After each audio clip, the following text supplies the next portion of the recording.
Estamos de volta com o Direto do Plenário. Os ministros já estão se reunindo no plenário do Supremo Tribunal Federal para a continuidade do julgamento conjunto da ADPF 706 e a ADPF 713. Tivemos a apresentação da finalização do voto da ministra Rosa Weber, relator justamente dos processos, nessa ação que questiona decisões judiciais sobre descontos compulsórios e suspensão de pagamentos de mensalidades de instituições privadas de ensino superior durante o período da pandemia. Continuação agora, houve já o voto do ministro Gilmar Mendes, continuamos com outros votos. Estão presentes na sessão virtual. Eu passo a palavra agora à Sua Excelência, o ministro Nunes Marques, para o voto.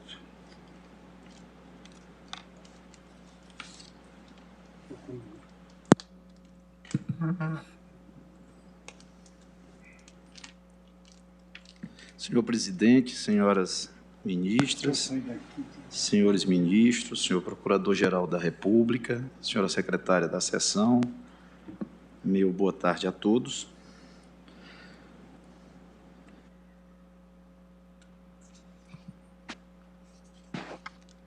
Mesma forma como fizeram os que me antecederam, senhor presidente, eu passo direto ao voto, já que as preliminares foram analisadas na sessão anterior.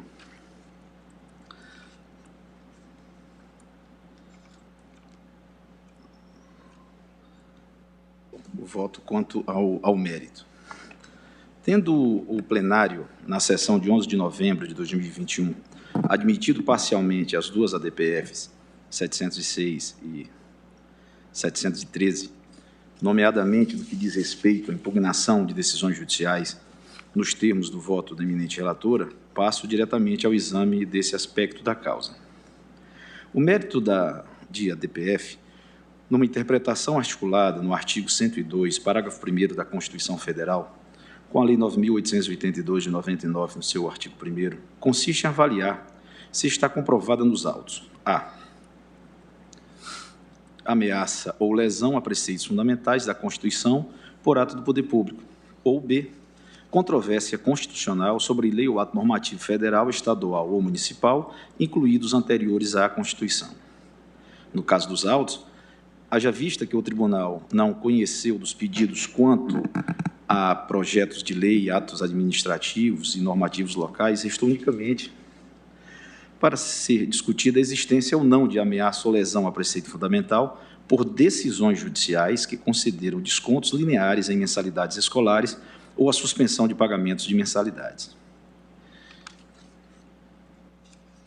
Que decisões judiciais podem ser tidas como atos do poder público para fins de cabimento de ADPF, não há mais qualquer dúvida, tendo em conta o que decidiu o tribunal em diversos precedentes, com destaque para a ADPF 101, de relatoria da ministra Carmen Lúcia, caso da importação de pneus usados de países de fora do Mercosul. Logo, a análise do mérito da controvérsia nestes autos concentra-se exclusivamente na verificação sobre a possível ocorrência de ameaça ou lesão a preceito fundamental da Constituição por decisões judiciais. Os preceitos fundamentais alegadamente violados seriam: a. valor social da livre iniciativa; b. ato jurídico perfeito; c. direito social à educação; d. direito à educação; e. economia universitária; f. princípio da igualdade; g. princípio da legalidade; e h. tabelamento de preços. Na ADPF 706, a parte autora alega existirem decisões judiciais dadas em 9 estados brasileiros: Alagoas, Amazonas, Bahia, Ceará, Distrito Federal, Maranhão, Mato Grosso do Sul, Rio Grande do Norte, Rio de Janeiro e São Paulo, entre outros, ora determinando o desconto compulsório de mensalidades ou mesmo a suspensão integral do pagamento, com base em fundamentos jurídicos diversos, e ora negando tais descontos e reafirmando a necessidade de quitação dos valores, o que implica uma controvérsia judicial relevante nacional que dá causa à presente ADPF. Na ADPF 713, a parte requerente menciona ações coletivas ajuizadas nos tribunais de justiça dos estados de Alagoas, Minas Gerais, Rio de Janeiro e Bahia.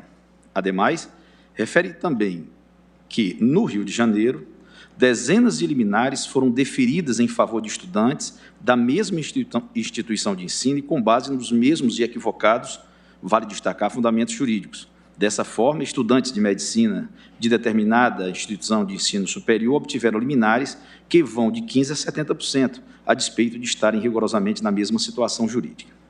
Na Bahia e em São Paulo, segundo o autor, há liminares em ações individuais que teriam dado descontos de até 50% nas mensalidades escolares.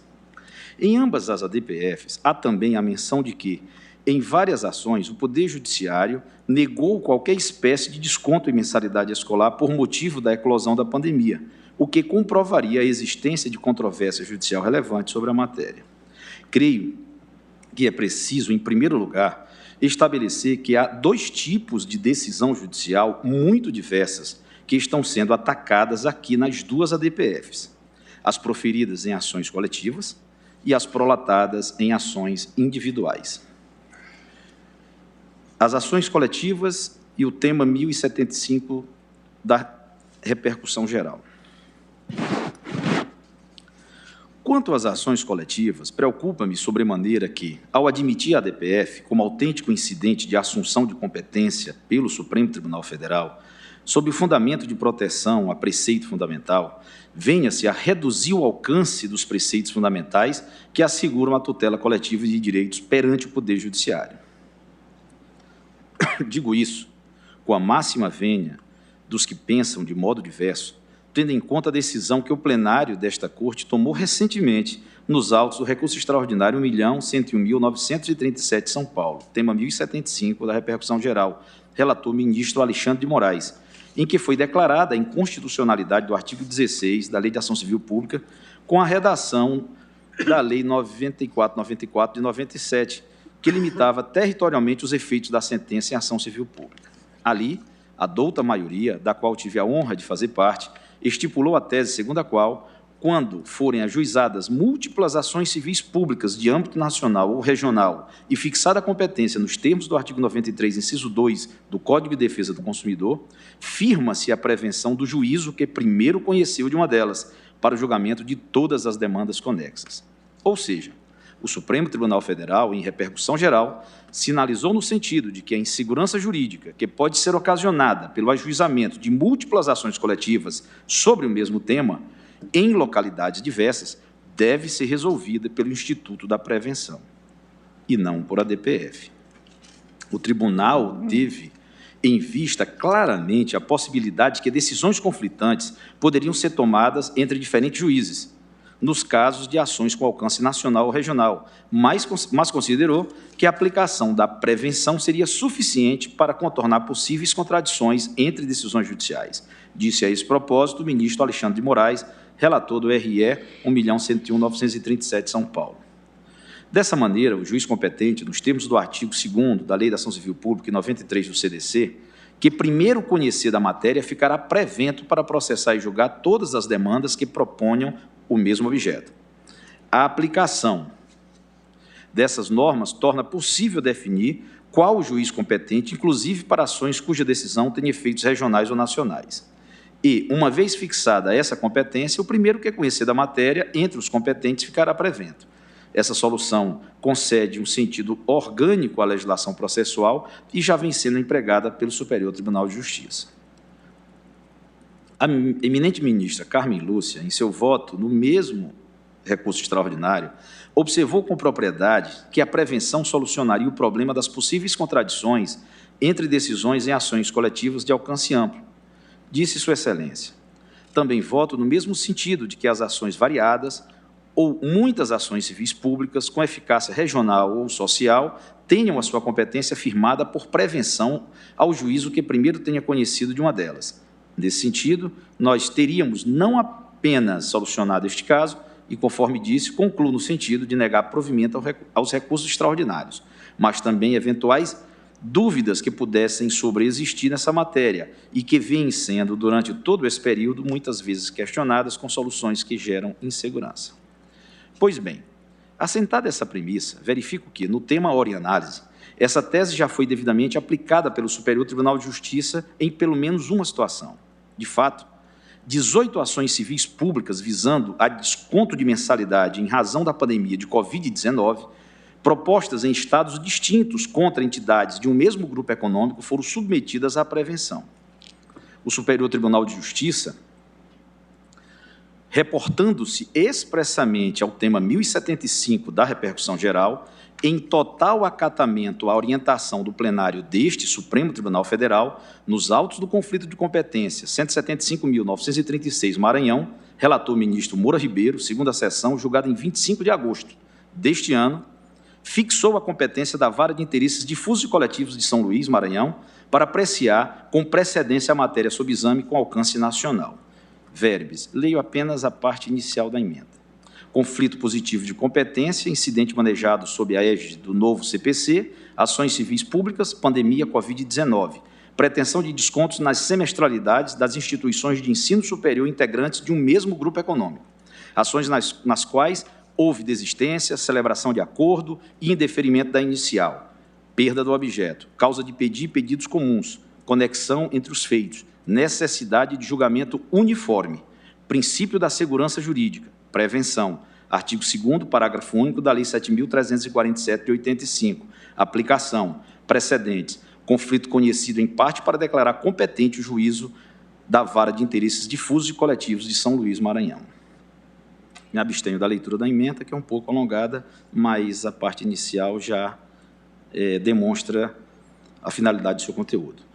Desse modo, senhor presidente, senhoras ministras, senhores ministros, observa-se que o sistema judicial, ao contrário do mencionado pelos autores das ADPFs, quanto às ações coletivas, está funcionando de modo consistente e autocorretivo, não havendo razões práticas para que esse tribunal chame para si, em caráter originário, o conhecimento dessa matéria em momento tão preambulado à discussão.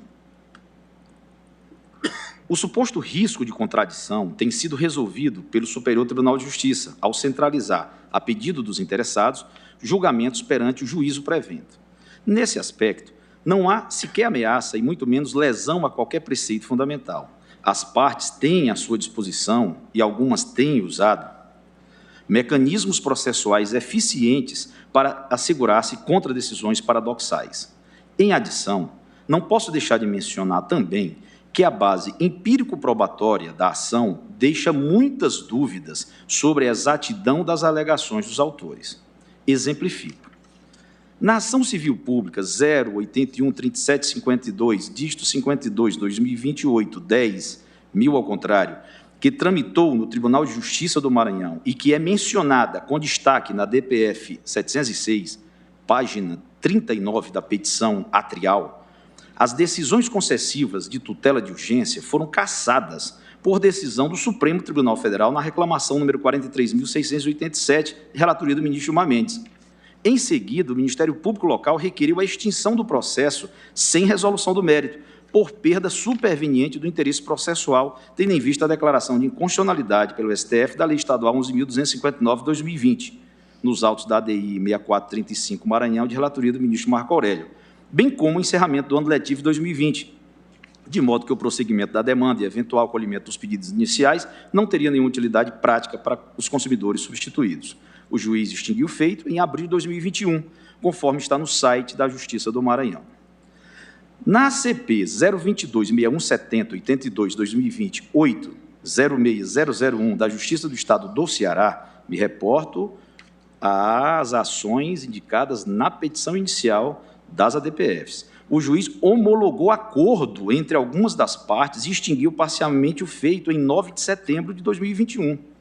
Quer dizer, não há certeza sobre as premissas fáticas traçadas pelos autores das ações, em particular no que diz respeito às ações coletivas propostas.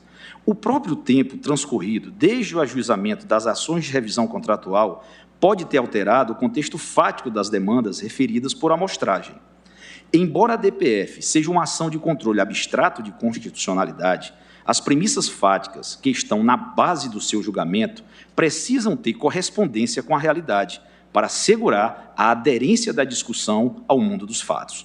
E é ônus da parte autora comprovar as suas alegações com clareza, artigo 3º, inciso 3 e 5 da Lei 9.882 de 99, o que não sucedeu no caso. Os autores narram a ocorrência de uma verdadeira avalanche de ações contra as empresas da área de educação, em busca de descontos pela via judicial, que estariam induzindo quebras no setor econômico, mas isto não está adequadamente demonstrado nos autos data vênia. Ações individuais. Quanto às ações individuais, que também estariam deferindo descontos lineares e gerando supostos riscos de quebra das instituições financeiras, antes de tudo, vejo que a afirmativa igualmente carece de provas robustas. Na ADPF 713, item 43 da petição inicial, o autor fala de dezenas de liminares que teriam sido dadas para assegurar o direito a descontos de até 70% sobre o valor da mensalidade do curso de medicina, mas não apresenta, na petição inicial, sequer os números de alguns desses processos, para que se possa avaliar. Em seguida, refere-se apenas uma ação individual da Bahia e outra do interior de São Paulo, sem apontar maiores detalhes. Ressalto que, quanto a esta última, inclusive, numa breve pesquisa que fiz no site do Tribunal de Justiça de São Paulo, Portal de Serviços, ESAG, constatei que o órgão recursal local reformou integralmente a sentença, julgando improcedente o pedido do aluno. A par disso, tanto na DPF 706 quanto na DPF 713, são apresentadas muitas decisões que indeferiram os pedidos de desconto, a demonstrar que o tema está em processo de amadurecimento nas instâncias ordinárias, como é natural. A inerente limitação da coisa julgada às partes, entre as quais é dada nas ações individuais, restringe bastante as possibilidades de danos sistêmicos. Sequer se pode falar aqui de descontos lineares, pois os processos individuais cuidam de descontos tópicos, restritos aos próprios autores de cada ação e segundo a base empírico-probatória de cada caso. De resto, numa rápida pesquisa que fiz na jurisprudência dos tribunais de justiça, em casos não mencionados pelas autoras, constatei a existência de várias decisões denegando ou suspendendo antecipações de tutela que deferiram descontos de mensalidades em ações individuais.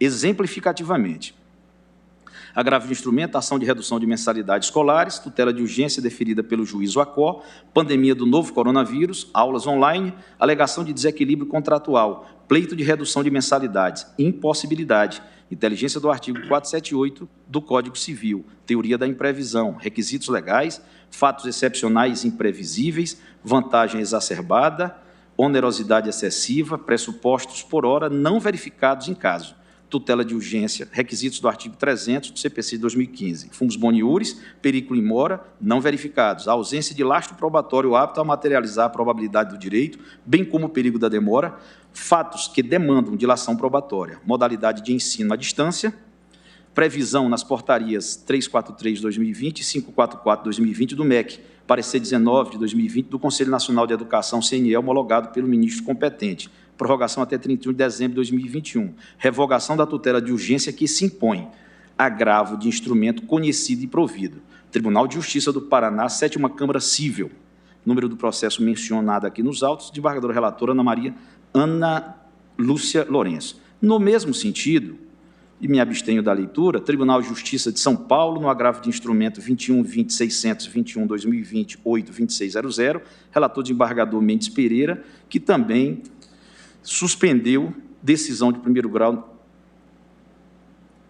a imagem do que foi colacionado a estes autos. Também Tribunal de Justiça de São Paulo, agravo de instrumento 21.28.49, 278.2020, 8.2600, relator desembargador Edgar Rosa, data de julgamento 19 de junho de 2020, 22ª Câmara de Direito Privado. No mesmo sentido, também o Tribunal de Justiça suspendendo decisões congêneres, agravo de instrumento 21.34.985, 2020, 8.26.0000, desembargador Carlos César Lacerda, 28ª Câmara de Direito Privado, Tribunal de Justiça de São Paulo. Apenas uma pausa em relação também às ações coletivas.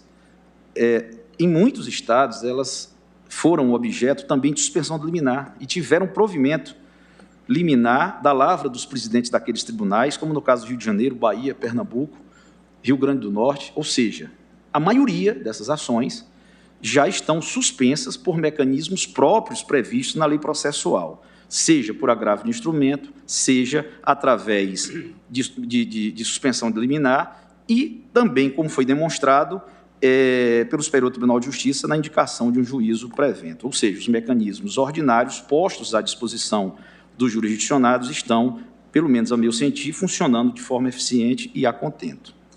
Isso apenas para ilustrar que o sistema judiciário está funcionando a contento e, diferentemente do alegado pelas autoras, não está impondo indiscriminadamente descontos em mensalidades escolares.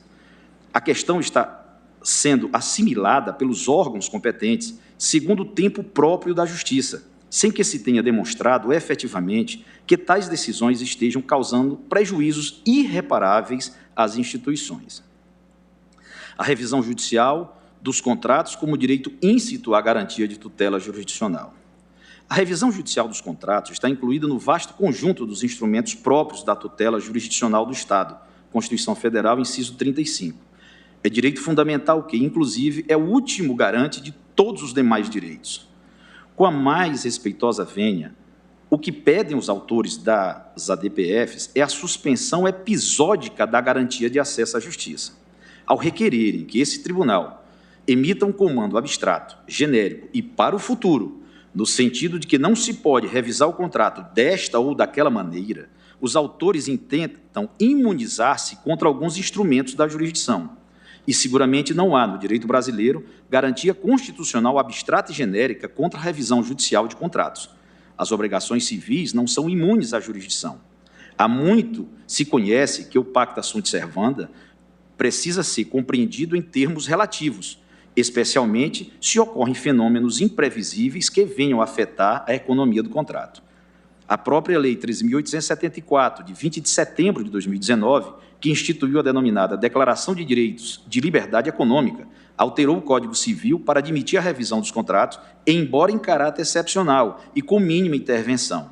Código Civil, artigo 421, parágrafo único, e artigo 421-A1, na redação dada pela Lei 13.874, de 2019. Não pode haver nenhuma dúvida de que a pandemia de Covid-19 atende a todas as características da excepcionalidade, pois é um evento imprevisto, imprevisível e com aptidão para alterar as bases dos negócios jurídicos continuativos, que demandam contato social entre as pessoas, como os contratos de prestação de serviços educacionais.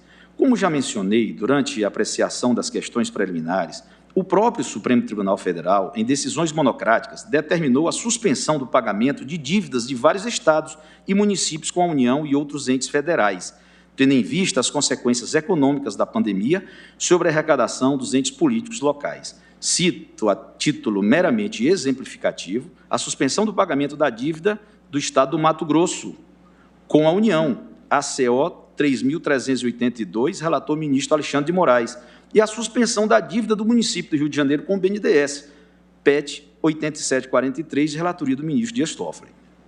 O Supremo Tribunal Federal também admitiu, como compatível com a Constituição, no julgamento de 7 ações diretas de inconstitucionalidade ajuizadas contra a medida provisória 927 de 2020, ADIs 6342, 6344, 6346, 6348, 6349, 6352 e 6354, normas que previram a possibilidade de redução salarial de empregados para assegurar a manutenção dos empregos. E não poderia ser de outro modo.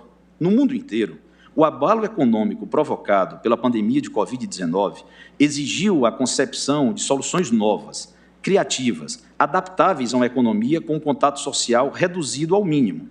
Porque não poderiam os estudantes também pedir a redução de suas mensalidades, sobretudo tendo em conta a migração do ensino presencial para o ensino remoto? Certo, pondera-se que o problema estaria no caráter linear dos descontos determinados por via judicial, que desconsiderariam as peculiaridades de cada caso. Não digo que tais descontos estão certos, nem que são a melhor solução. Acho que, em cada caso, se pode mesmo avaliar a sua juridicidade, a sua boa técnica, enfim, a sua correção. Mas me parece que vedar abstratamente que os juízes possam dar esse tipo de decisão, paradoxalmente, produz exatamente o mesmo efeito que os autores intentam evitar. Explico. O que alegam os autores é que os descontos ditos lineares são embotados para a realidade, por não considerarem os elementos concretos de cada contrato, cada instituição, de cada mensalidade. Para tanto, curiosamente, e aqui está o paradoxo, pedem uma decisão abrangente, genérica, que não distingue os casos, que simplesmente venha vetar certo provimento jurisdicional, não apenas para os casos passados, mas também para os casos futuros, com eficácia erga omnes. Os autores postulam, portanto, que os seus adversários suportem aquilo que eles visam a evitar para si. sou adepto, em todos os casos, de uma postura modesta, paciente e atenta em relação aos fatos. Até pela minha origem na advocacia, sempre considerei os fatos como fundadores de todo raciocínio jurídico. Então, a solução que extrapola os fatos estão provados. A solução que produz molduras jurisdicionais rígidas parece decidir casos futuros análogos, me deixa preocupado, sobretudo se isso é feito antes de a matéria ter sido exaustivamente avaliada por várias instâncias judiciais em diferentes contextos. O desconto linear não é juridicamente impossível. É muito atraente, numa análise preliminar, admitir que o desconto linear concedido pela Justiça é uma medida obtusa em si mesma. Aliás, isso vai justamente ao encontro do que eu penso em relação a decisões judiciais. Elas devem, o quanto possível, ser ajustadas aos elementos concretos dos casos e não medidas abrangentes. Porém, não podemos esquecer que as instituições de ensino, hoje em dia, atuam como fornecedoras de serviços. Os preços dessas instituições são padronizados e os custos são calculados em termos globais. Sei que há mecanismos modernos que são capazes de personalizar os preços de serviços, segundo características próprias de cada consumidor, mas não tenho notícia de que isso ocorra com frequência nos serviços de educação superior. Ali, pelo que tenho conhecimento, os preços das mensalidades são estipulados, no geral, pelo período que o aluno está cursando, considerada a carga horária que ele cumpre, e não por sua condição econômica ou qualquer outro fator idiopático. Portanto, o desconto linear segue exatamente a mesma lógica da composição do preço em termos globais e não individuais. Veja-se que as bolsas de estudo, por exemplo, também são calculadas em percentuais, 20%, 30%, 50%. Os tributos que incidem sobre o faturamento e a renda das instituições de ensino são calculadas como frações das bases de cálculos respectivas. A estipulação de descontos em percentual, portanto, não chega a ser algo absurdo, a ponto de reclamar uma vedação expressa da Suprema Corte. Isso é tanto mais verdadeiro quando pensamos que a causa dos descontos, na hipótese, decorre de um fenômeno transversal, a restrição do contato social provocada pela pandemia de Covid-19. A impossibilidade de encontro presencial entre alunos e professores alterou substancialmente e linearmente o objeto da prestação a cargo das instituições de ensino. Daí porque o desconto linear pode ser, eventualmente, uma resposta jurisdicional adequada para um litígio que envolva a discussão sobre reequilíbrio contratual na prestação desses serviços. Para além das dificuldades particulares de cada aluno e de sua respectiva família, é certo que a pandemia afetou amplamente a configuração econômica e pedagógica do ensino superior, a ponto de ter exigido a reformulação completa do modo de oferecer a aula e as demais atividades docentes. Então, nesse contexto, parece-me que não se pode ter por inconstitucional ou violadora de preceito fundamental, para usar a expressão mais própria das ações de que cuidamos aqui, uma interpretação que admita o desconto linear como uma solução possível para reequilibrar um conjunto de relações contratuais no campo do ensino superior. Volto a insistir que não estou admitindo como corretos os descontos em quaisquer percentuais deferidos. O que não me parece de acordo com a Constituição, em especial com o postulado do acesso à justiça, é negar antecipadamente aos jurisdicionados a possibilidade de que se possa requerer e que o juiz possa deferir descontos lineares, sobretudo em ações coletivas. É no movimento espontâneo das ações e recursos perante os vários órgãos jurisdicionais do país, com suas múltiplas visões de mundo, diversas experiências concretas, distintas perspectivas apresentadas por cada parte, que se pode encontrar as melhores soluções para o problema. Obviamente, os órgãos de cúpula, notadamente este tribunal, a seu tempo, devem fazer o trabalho de unificação da interpretação judicial. Por isso mesmo, reputo que não há necessidade, novamente, com a mais respeitosa vênia dos que pensam de forma contrária, de nos apressarmos em construir logo uma solução abstrata que impeça previamente o debate de ideias em torno do tema. O perigo reverso de violação a preceito fundamental por conta do efeito enquadramento. As partes requerentes não demonstraram nos autos das ADPFs a efetiva existência do cenário desastroso que narram nas petições atriais. Em primeiro lugar, com a devida vênia, as estatísticas apresentadas por elas são falhas e desatualizadas. Como já referi na primeira parte desse voto, algumas das decisões tidas como violadoras de preceitos fundamentais já foram reformadas ou mesmo anuladas pelo próprio sistema judiciário. O pedido constante nas ações podem até ser idênticos, mas os vereditos não são. O requisito da homogeneidade se refere às decisões e, como comprovado, parte dessas decisões deferem os pedidos, outra parte indefere ou suspende as decisões concessivas. Volto a dizer, não há homogeneidade. Em segundo lugar, o tribunal não pode perder de vista que o efeito enquadramento dado pelas autoras pode comprometer a objetividade da decisão.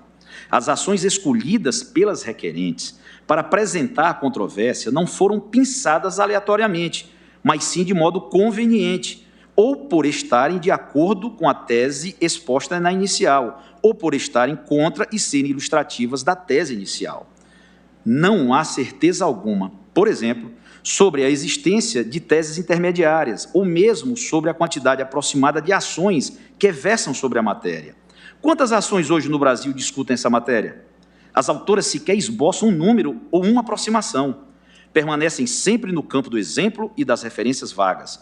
Quantas decisões favoráveis aos descontos estão hoje em vigor em relação às associadas da autora? Esse número não foi apresentado de modo claro. Através de uma rápida pesquisa na internet, pude observar que muitas dessas decisões foram suspensas pelos respectivos presidentes dos tribunais de justiça. As autoras pretendem que todos os processos do Brasil que versem sobre a matéria sejam resolvidos, segundo uma tese fixada a partir de uns poucos casos extraídos da sua própria experiência negativa.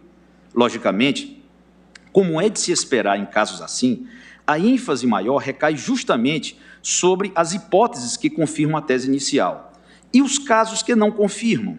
Por exemplo, quantas liminares foram negadas? Qual o percentual delas em relação às que foram deferidas? Não sabemos. O que posso afirmar é que muitas das ações tomadas como exemplo na petição atrial destas ADPFs já foram há muito suspensas.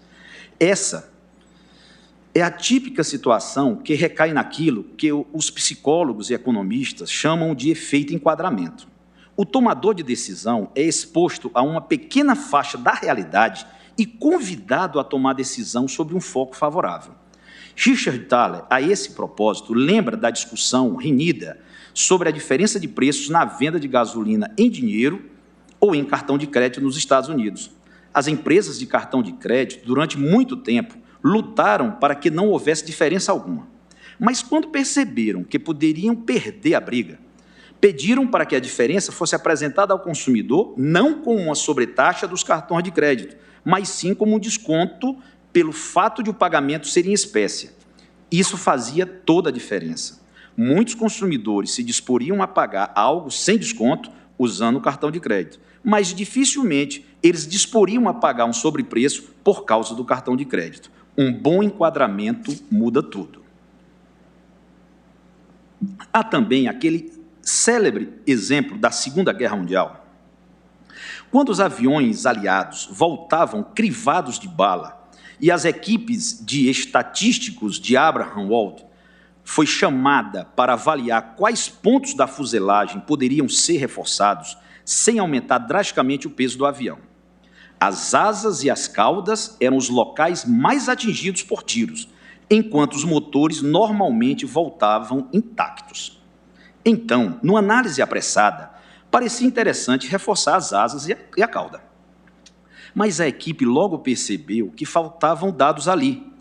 Os aviões que tinham sido atingidos nos motores simplesmente não voltavam, e por isso não havia dados a respeito deles. Logo, o certo era reforçar a fuselagem que recobria os motores, pois esse era o ponto mais frágil, à luz não dos dados apresentados, mas sim dos dados faltantes.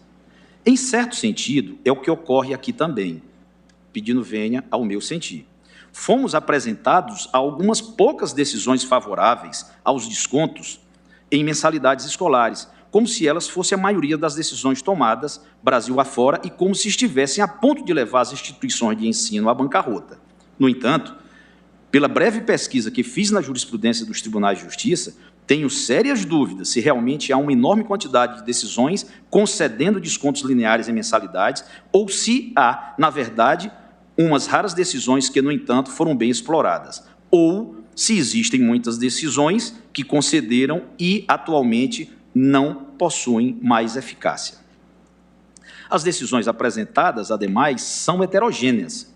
Não dá para comparar uma liminar que concede desconto no pagamento de mensalidade no ensino infantil, que é englobado nesta ação, em que o contato presencial é absolutamente fundamental, com outra decisão que concede desconto em mensalidade de ensino superior, em que é possível a migração para o modelo telepresencial.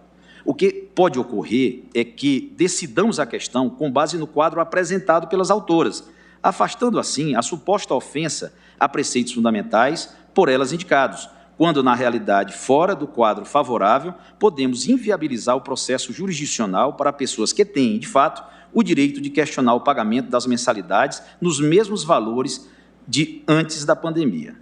Reputo que, em casos assim, não deve o tribunal avocar as demandas para definir teses em ações abstratas, porquanto isso pode paralisar o desenvolvimento orgânico da jurisdição.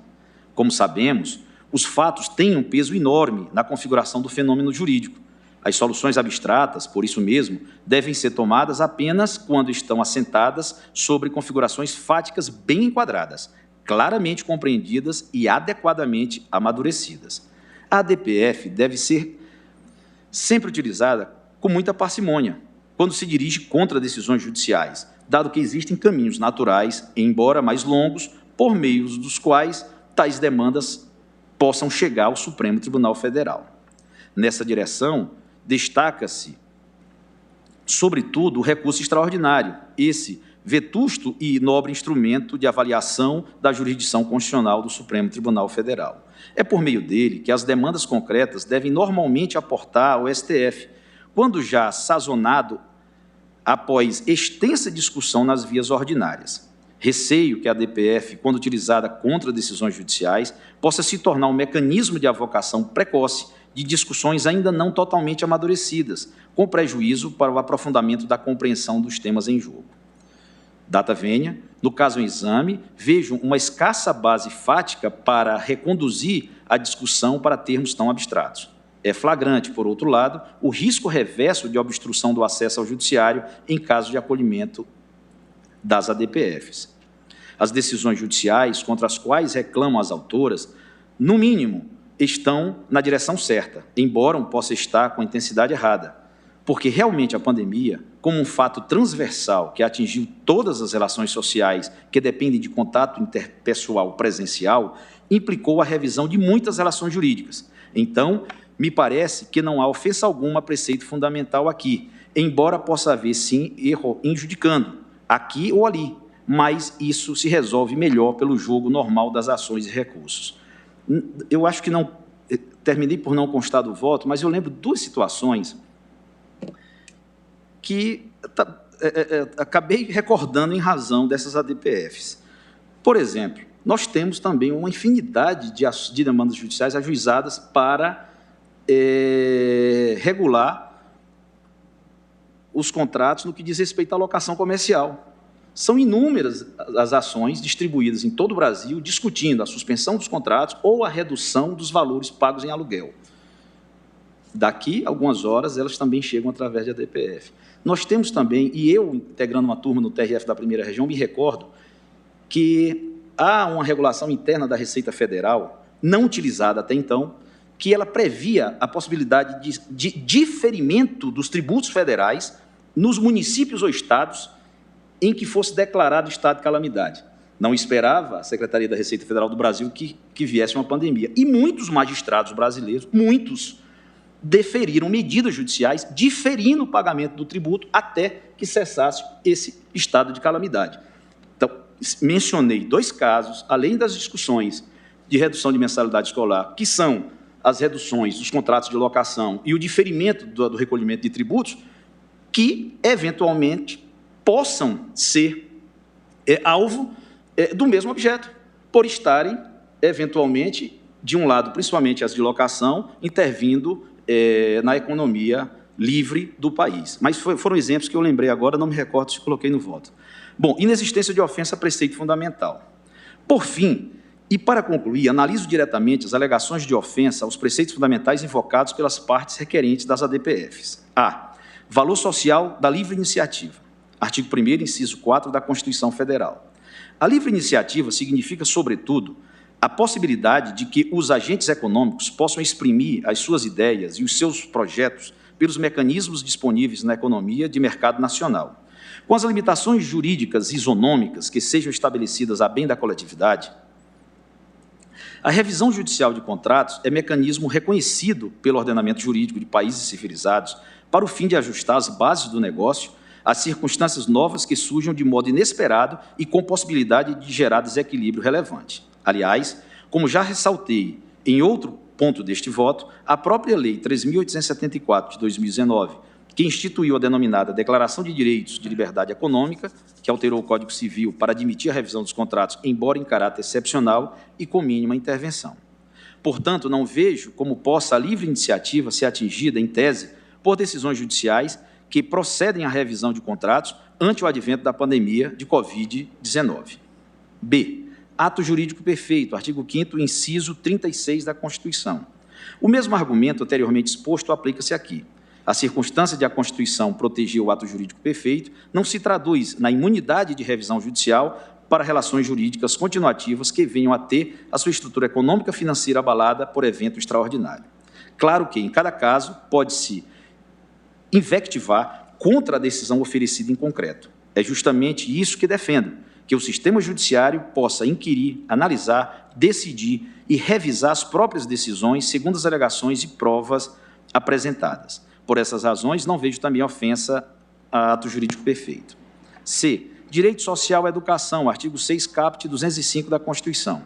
O direito à educação é assegurado de várias formas, sendo o ensino superior privado apenas uma delas. Não vislumbro em que tal direito possa ser atingido pelo simples fato de se buscar na Justiça a revisão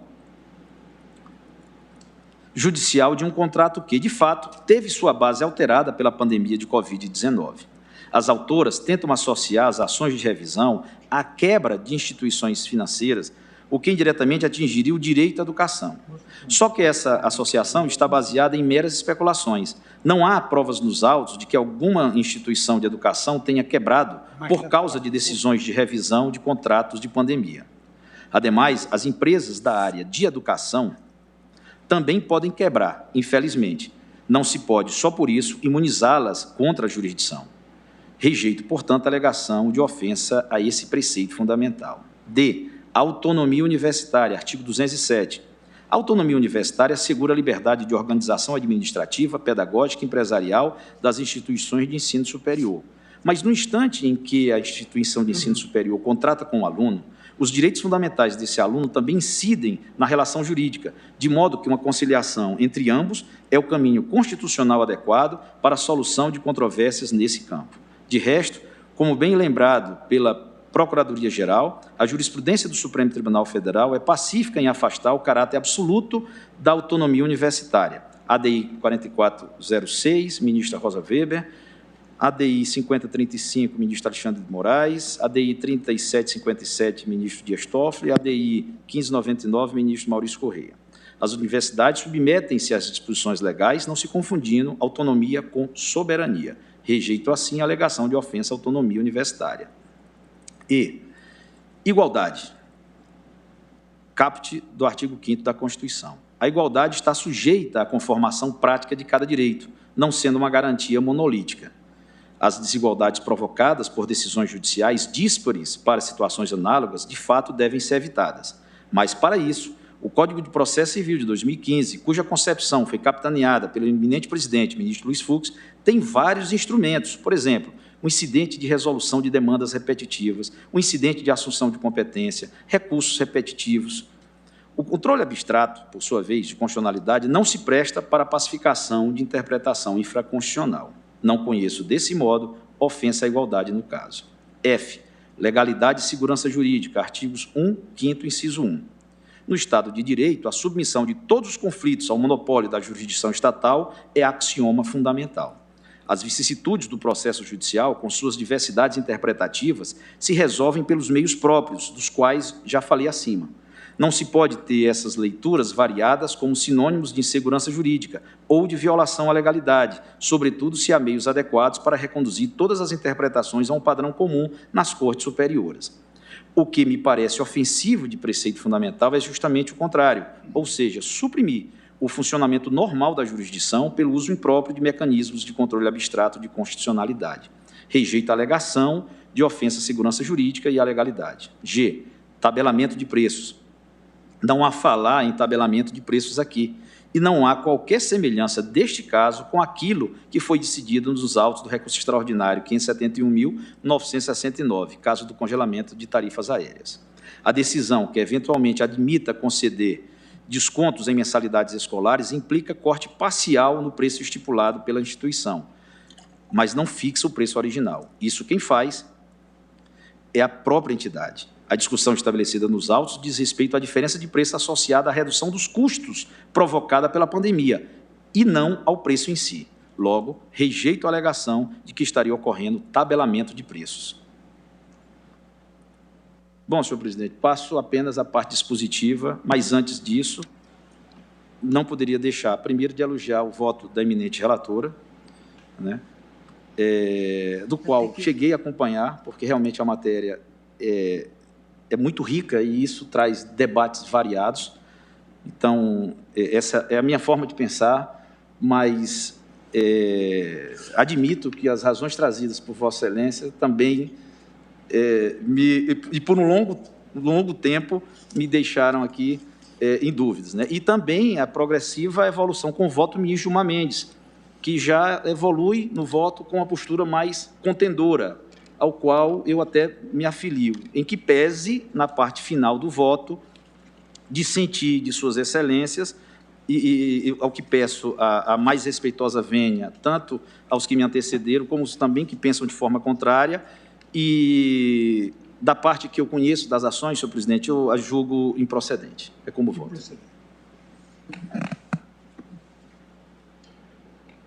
Um voto a Vossa Excelência, ministro Alexandre Moraes. Boa tarde, presidente. Cumprimento Vossa Excelência, ministro Luiz Fux, cumprimento nossa vice-presidente, ministra Rosa Weber, ministra Carmen Lúcia, ministros, cumprimento novamente a relatora, nossa relatora, ministra Rosa Weber. Presidente, a questão já foi bem colocada, tanto a posição pela procedência, com algumas divergências, eu diria, no tocante à própria modulação, quanto à posição agora do eminente ministro Nunes Marques. Eu vou juntar voto por escrito, mas já adianto que acompanho, pedindo todas as vênias à eminente relatora e ao eminente ministro Cássio Nunes Marques, acompanho o eminente ministro Gilmar Mendes. Entendo aqui, presidente, com rápidas observações, e como já venho ressaltando em outras ações, em vários julgados da Corte, sobre as legislações estaduais, que vêm sendo editadas com o intuito, com o objetivo de tentar recompor, em abstrato, um equilíbrio contratual em relações de consumo no contexto da crise da pandemia do Covid-19, principalmente em relação a instituições de ensino, mas como bem ressaltado tanto pela eminente ministra relatora quanto pelo ministro Gilmar Mendes, pretende de forma abstrata, sem analisar as questões específicas, pretende passar uma régua em todas as situações, supondo que há necessidade de um automático reequilíbrio econômico financeiro, estabelecendo dessa forma descontos lineares, ou até mesmo a suspensão de pagamentos no âmbito do ensino superior privado, e dessa forma, a meu ver, violando a competência legislativa atribuída à União pelo artigo 22, inciso 1º da Constituição Federal. E as decisões judiciais que vêm impondo a aplicação dessa legislação estadual, de atos normativos do Executivo, atos normativos estaduais, acaba da mesma forma, acaba desrespeitando essa legislação. Como bem ressaltado, isso já discutimos anteriormente, o cabimento da a DPF, aqui é uma situação excepcional desse cabimento. As razões trazidas pelo ministro Nunes Marques, principalmente em relação ao artigo 16 da Lei da Ação Civil Pública, são razões importantes, são razões que devemos refletir, mas nesse contexto específico, na questão da pandemia, há necessidade de um instrumento processual de jurisdição constitucional mais rápido e eficaz. Exatamente por isso, entendo que a maioria do tribunal, na sessão passada, entendeu que o princípio da subsidiariedade estaria satisfeito nesse contexto específico. Então, há o ferimento ao artigo 22, inciso 1º, há o ferimento à livre iniciativa.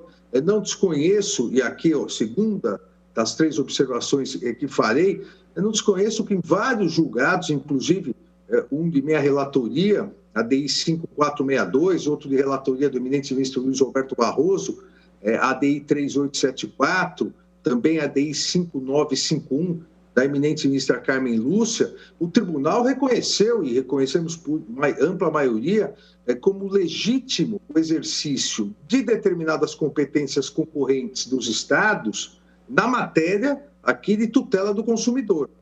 Mas não se adequam, essas decisões não se adequam à questão que estamos tratando agora.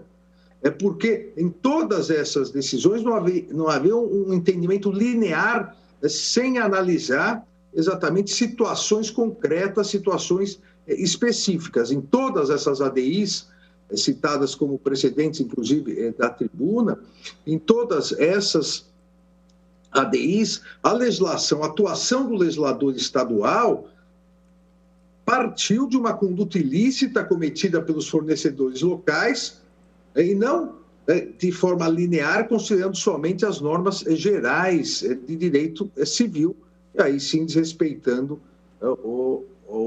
a distribuição de competências. Os precedentes anteriores indicavam situações em que se identificou uma conduta ou prática abusiva das instituições privadas de ensino locais, o que não ocorre na presente hipótese, onde há uma suposição abstrata da necessidade em virtude da pandemia, independentemente de qual instituição, qual local e qual situação específica, há uma presunção abstrata da necessidade da diminuição no corte linear de mensalidades ou a própria suspensão. Então, dessa forma, faço também os precedentes, porque o que essas legislações estaduais, esses atos normativos, essas decisões que vêm impondo isso, o que estão fazendo nada mais do que substituir os artigos 478, 479 e 480 do Código Civil, estipulando resolução ou modificação de obrigações contratuais, pressupondo já, de forma abstrata, uma onerosidade excessiva decorrente de acontecimentos extraordinários e imprevisíveis. O fato de julgarmos procedente essa arguição de descumprimento de preceito fundamental não afasta, por óbvio, nos termos desses artigos que citei do Código Civil, 478, 479 e 480, não afasta a possibilidade de ações individuais ou mesmo ação civil pública, onde se comprove a necessidade de resolução ou modificação de obrigações contratuais por onerosidade excessiva, decorrente aí desse acontecimento extraordinário, imprevisível, que seria a pandemia. Mas caso a caso e com base na legislação federal no Código Civil. E não de forma, eu diria, atropelar qualquer análise sobre essa onerosidade, pressupondo de forma linear e sem as especificidades necessárias, pressupondo que tão somente pela pandemia é possível um corte linear ou uma diminuição das mensalidades. Então, presidente, não me parece ser possível, mesmo ao judiciário, que analise esses contratos de serviços educacionais sem analisar caso a caso, simplesmente aplicando uma legislação abstrata, uma legislação que presume alteração do binômio capacidade e condição econômica financeira. Não há espaço, entendo, aqui para soluções lineares. Dessa forma, presidente, com essas rápidas considerações, até pelo horário, eu acompanho o eminente ministro Gilmar Mendes, que, no mérito, pelo que entendi, acompanha a eminente ministra relatora sem aquelas, a pontuação da tese, julgando, então, somente no que coincide a procedência para impedir, como Sua Excelência colocou no dispositivo, a aplicação dessa legislação. É o voto, presidente. Então, Vossa Excelência está julgando procedente. Nos termos, o dispositivo... Acompanhando a relatora. Não, acompanhando o ministro Gilmar Mendes, porque eu não adoto a tese das peculiaridades da eminente ministra relatora. Simplesmente isso.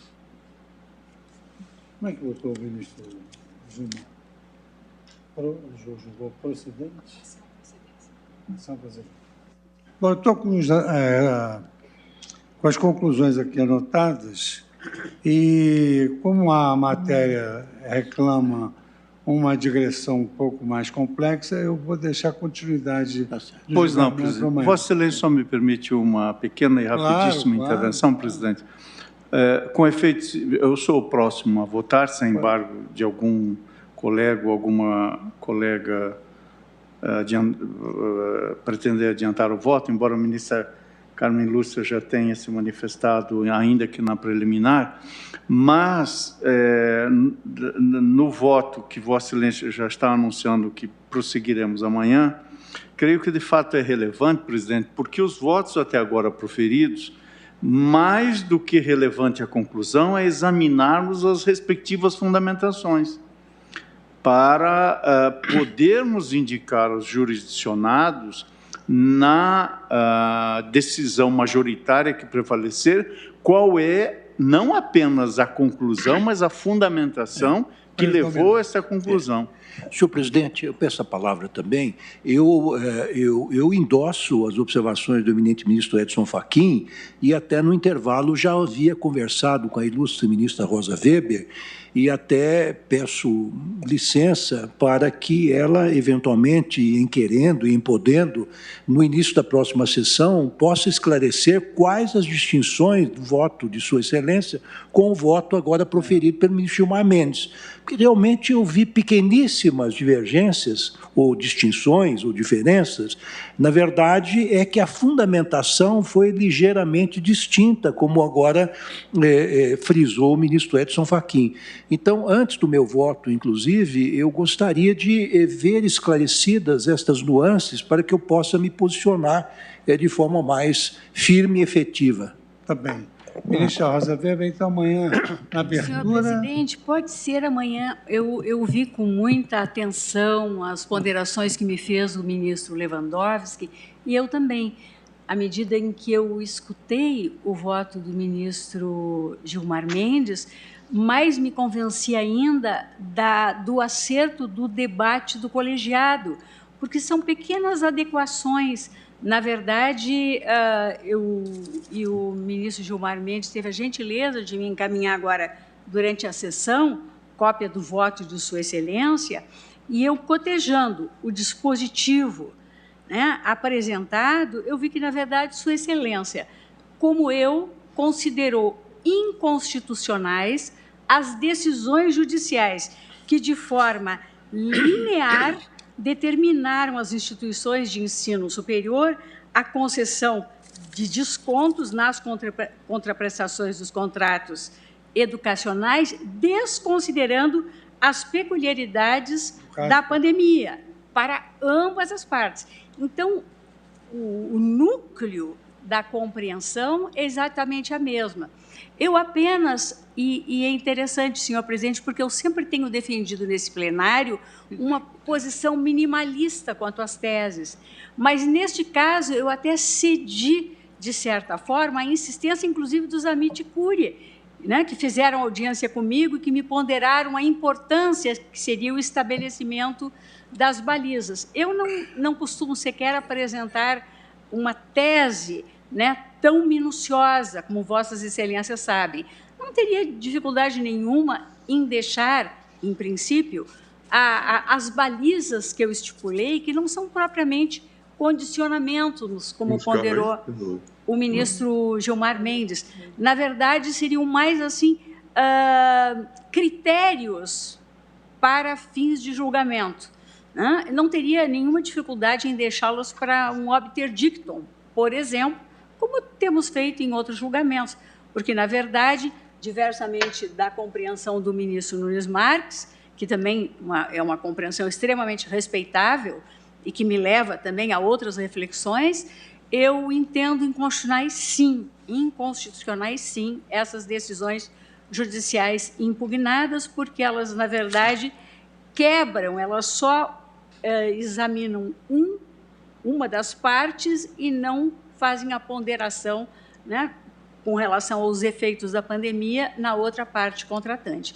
Então, inclusive com relação à inconstitucionalidade material, em que eu citei o voto do ministro Dias Toffoli, em ADI, que foi julgada nesse plenário, e onde eu integrei com o ministro Marco Aurélio e o ministro Edson Fachin a corrente minoritária, entendendo que naquela lei paraense não havia inconstitucionalidade material.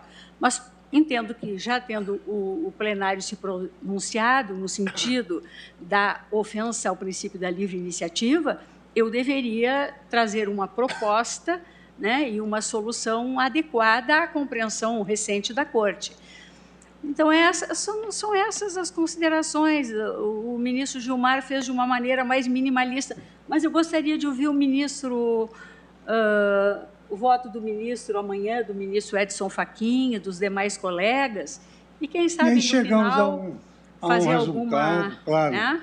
Se é o caso, agora o ministro Alexandre me chamou a atenção porque havia acompanhado, mas, de fato, essa questão que traz o ministro Gilmar Mendes, inclusive com relação ao acordo, eu não estabeleci como condicionante, não, um acordo extrajudicial. Eu me lembro quando veio uma legislação lá atrás que impunha uma negociação extrajudicial nos processos trabalhistas, eu sempre defendi a inconstitucionalidade que veio a ser afirmada por esta Casa posteriormente. De forma alguma, seriam apenas balizas para que o juiz, né, antes de decidir, pudesse apreciar. Mas é uma situação complexa, delicada, e entendo que o julgamento colegiado vai chegar à melhor solução, presidente. Tá bom. Então, muito obrigado, ministra Rosa Weber, obrigado às senhoras ministras, obrigado aos senhores ministros. Então, amanhã continuaremos o julgamento. Agradeço aos colaboradores e declaro encerrada a sessão.